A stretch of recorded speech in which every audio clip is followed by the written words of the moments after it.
వెంకట్ నిన్ను ఒకటి అడగాలి. అడుగు. నిజం చెప్పు, నీకు నిజంగానే నెలకి 1,00,000 రూపాయలు వస్తాయా? నేను డ్రైవింగ్ చేసా, ఏం చేయాలి చెప్పు ప్లీజ్ ప్లీజ్.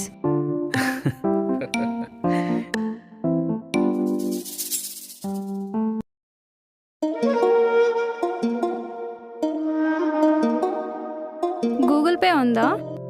లేదు మేడం. నా పర్స్ బ్యాగ్లో ఉంది, నేను వెళ్ళి తీసుకొస్తాను. అరే పర్లేదు, నేను ఇస్తా. ఓకే కానీ నేను నీకు గూగుల్ పే చేస్తాను. ఓకే.